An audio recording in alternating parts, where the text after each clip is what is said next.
Bismillahirrahmanirrahim. Assalamualaikum warahmatullahi wabarakatuh. Selamat sejahtera. Alhamdulillah kita bertemu lagi dalam 28 Ramadan.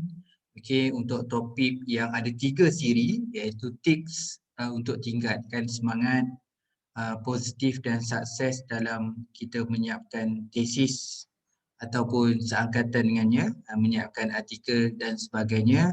Yang paling penting kita sebagai seorang penyelidik, bila kita dalam konteks menulis ni kita membawa diri sebagai seorang penyelidik, bagaimana kita terus ada semangat itu, jangan hilang, dan terus ada positif dan juga untuk mencapai sesuatu yang baik iaitu sukses. Okey, kita ada 3 siri.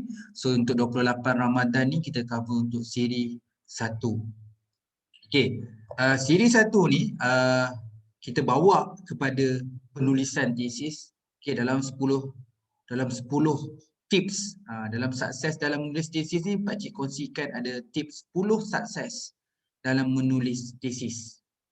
Yang pertama adalah rutin menulis tesis. Okey, ada siri Ramadan kita yang awal-awal, ada Pakcik kongsikan bahawa dalam bahagian literature review, ada Pakcik kongsikan hal yang sama, bagaimana kita harus konsisten. Ini tips yang ni antara tips yang memang Pakcik jadikan rutin. Tips yang pertama ni harus kita menulis 1 hari 1 perenggan. Jadi kalau kita plan betul, kita set 1 jam 1 hari, dapat menulis 1 hari 1 perenggan, dalam masa seminggu dapat hasilkan 3 muka surat, sebulan 12 muka surat, setahun 120 muka surat.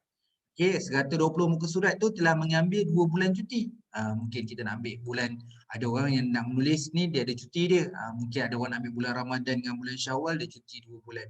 Tapi sebenarnya cuti ni kadang-kadang ada hal-hal penting kita tolak-tolak dalam lebih kurang 2 bulan. Jadi 10 bulan tanpa henti ataupun setiap minggu, setiap hari kita menulis 1 hari 1 perenggan ni dapat menulis banyak 120 muka surat. 1 hari 1 perenggan, seminggu 3 muka surat, sebulan 12 muka surat, setahun 120 muka surat. Kalau kita nak straightforward, dapatlah 144 muka surat dalam setahun tanpa ada cuti lah. Setiap hari satu perenggan. Tip yang kedua adalah dari segi kita bertindak atau membuat tindakan dan berobjektif. Ini tip yang seterusnya lah selaku seorang penyelidik dalam menyiapkan dan menulis tesis contohnya.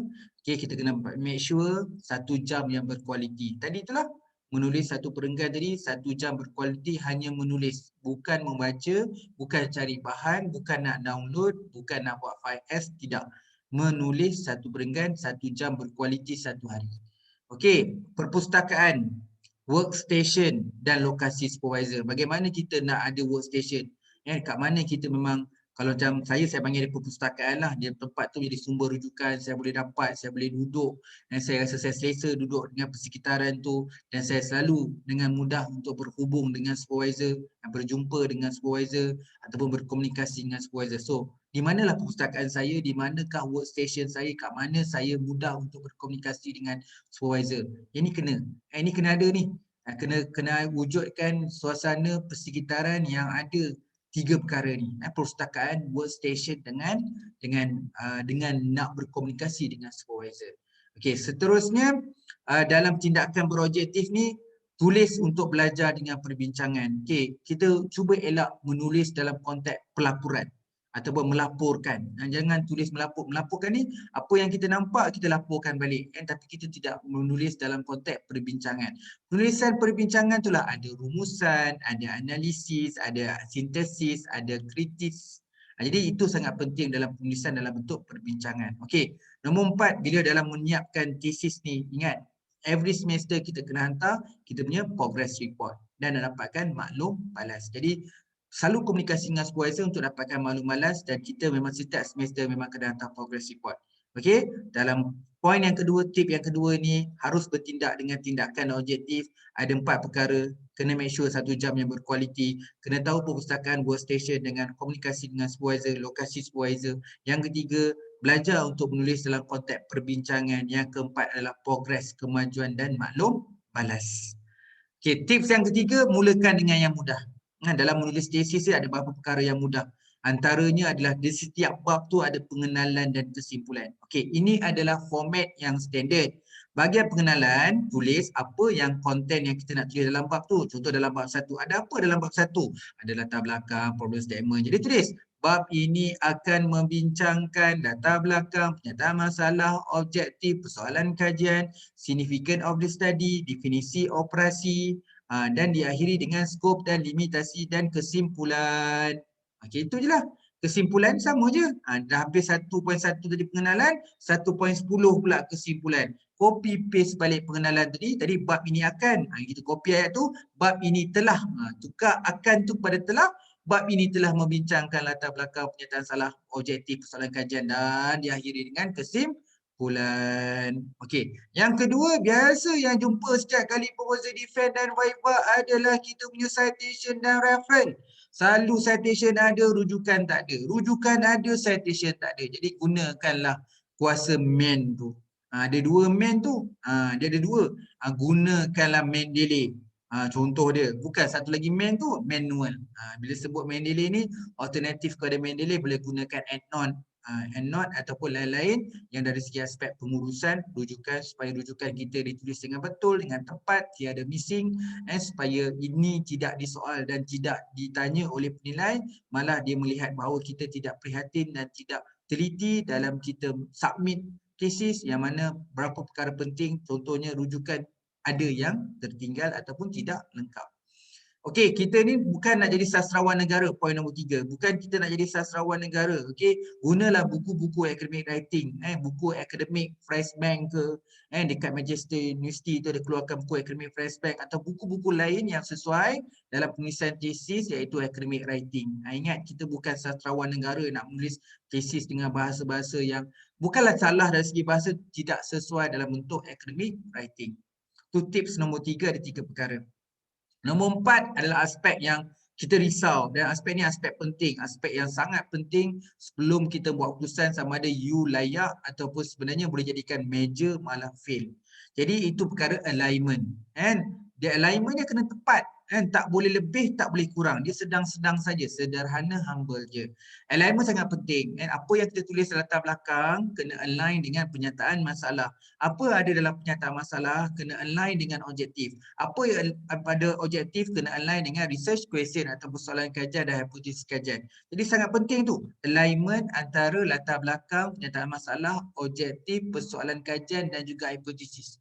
And mana kita risau, latar belakang cerita benda lain, dia cerita latar belakang industri lah pula, tidak membina sesuatu yang menjadi punca pada pernyataan masalah, malah pernyataan masalah yang dikatakan sebagai research gap dan masalah yang ingin diselesaikan tidak dijermakan pada objektif, dan kemudian bila kita tengok objektif dan persoalan kajian pun something yang berbeza, persoalan dan pernyataan menjadi berbandingan, jadi perbezaan pula, malah hipotesis benda lain, benda baru pula. Jadi benda tu yang kita risau, isu yang alignment.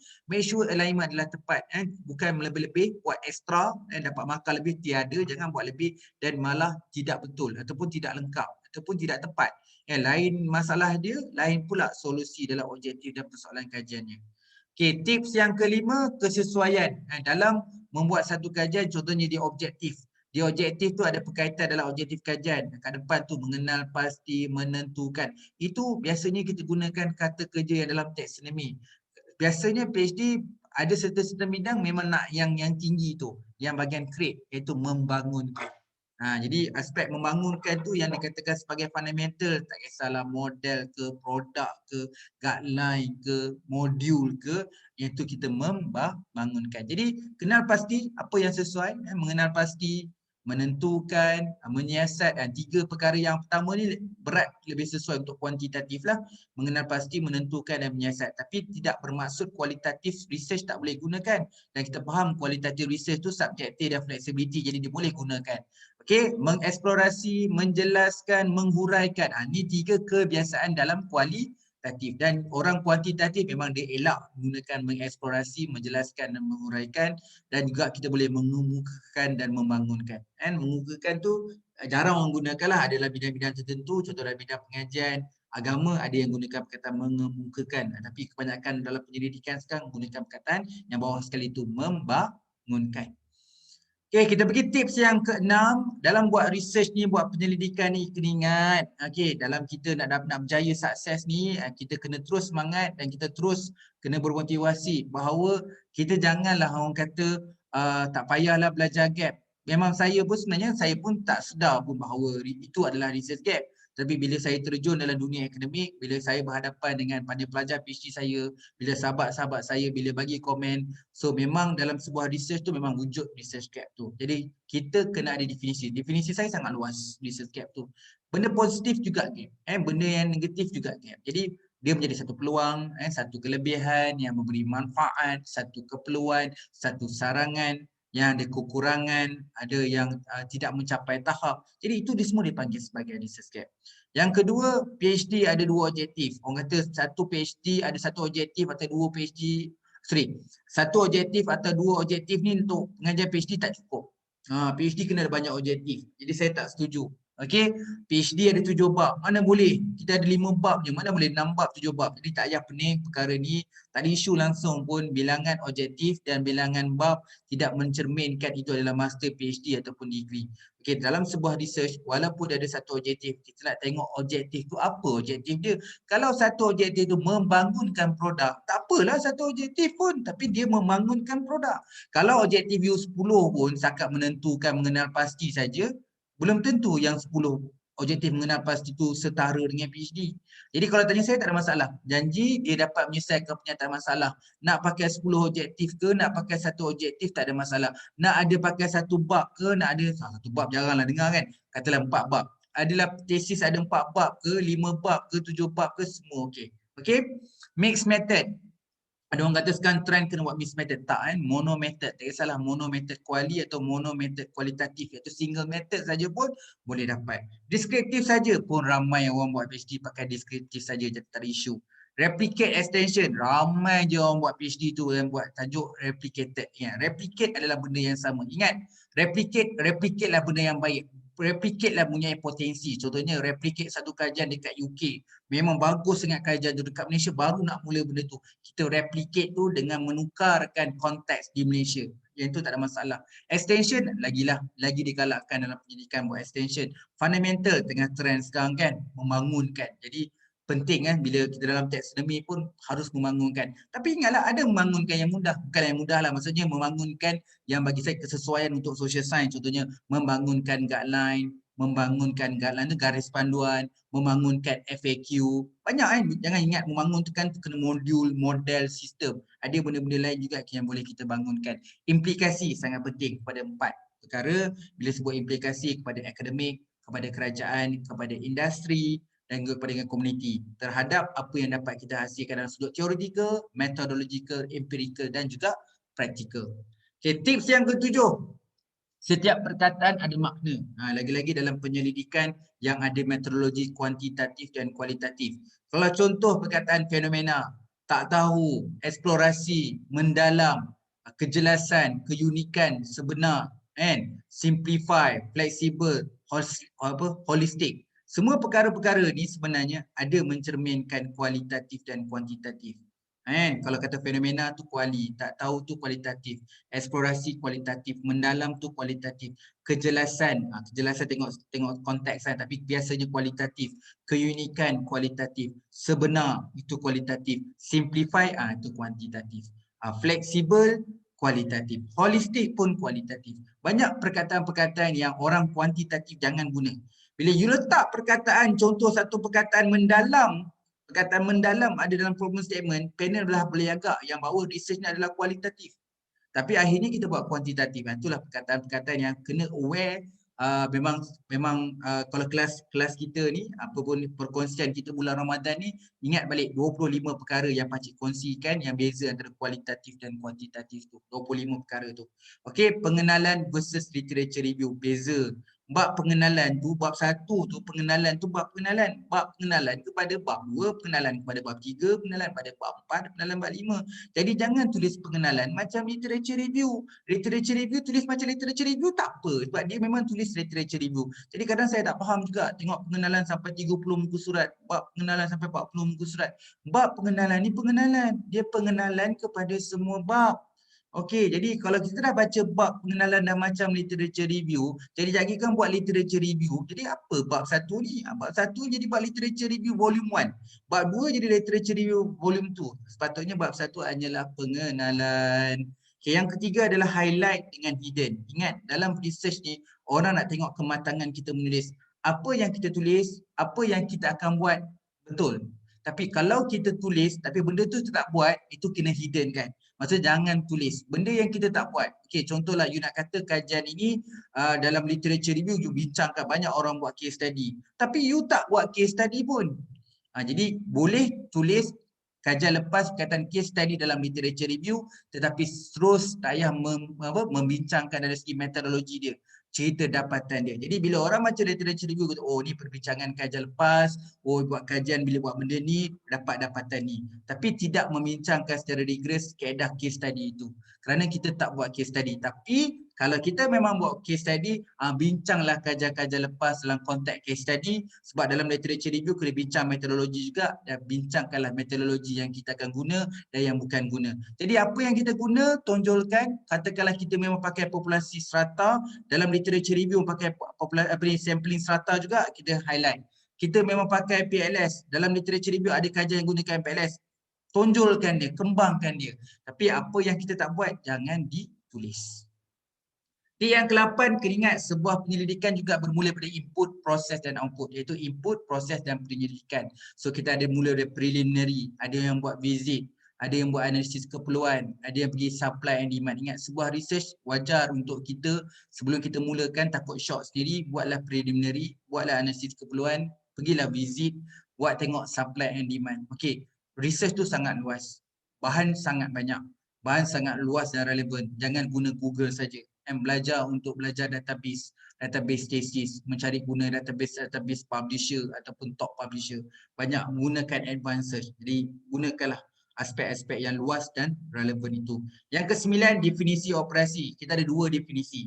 Definisi operasi duduk bab 1, definisi konsep duduk bab 2. Jadi jangan buat definisi operasi macam definisi konsep. Definisi konsep, Abu cakap apa, Ali cakap apa, Siti cakap apa. Itu definisi konsep. Definisi operasi sangat pendek, sangat tepat, straightforward, sangat jelas. Ringkas je, apa maksud perkataan ini dalam tesis ini, dah cukup. Jelas, tepat, ibarat perjanjian. Itu definisi operasi. Jadi apa yang kita tulis dalam definisi operasi, panel akan pegang. Jadi panel kata, kenapa you tak konsisten dengan definisi operasi? Definisi operasi kita dah pegang dah statement tu. Tapi sepanjang tesis ni you berubah ataupun tak konsisten. Jadi ingat, kena jelas dan tepat, dan tesis kena ikut apa yang kita tulis dalam definisi operasi. Yang terakhir, bukan hanya dapatan kajian tetapi juga semua proses penyelidikan. Itu kepentingan dan limitasi kajian. Dalam kepentingan dan limitasi kajian, kena ingat kepentingan dan limitasi kajian ini bukanlah antara benda yang tak penting, sangat penting. Bila sebut kepentingan dan limitasi kajian, dia melibatkan semua bahagian dalam proses penyelidikan. Contoh kepentingan kajian melibatkan TMEP tu, theoretical, methodological, empirical and practical. Tetapi limitasi hanya melibatkan theoretical dan juga methodological. Okey, jadi 10 tips ni memang kita buka, memang kita tahu dia banyak macam dekat bab 1. Jadi bab 1 memang pengenalan kepada sebuah bab. Jadi untuk terus positif dan motivasi, kena ambil tahu benda ni. Supaya kita boleh sukses dalam penulisan tesis. Ingat, dalam sampai kat viva pun, sampai dekat bahagian penilaian, antara bab yang paling lama sekali penilaian ambil masa untuk baca adalah di bab 1. Okey, jadi sedikit sebanyak perkongsian Pakcik ini dapat manfaat. Kurang lebih daripada Pakcik minta maaf. Okey, kita jumpa lagi untuk perkongsian tip untuk beri semangat ataupun terus positif dan untuk terus sukses. Okey, untuk siri yang kedua di 29 Ramadan pada keesokan harinya. Okey, terima kasih. Assalamualaikum dan selamat sejahtera.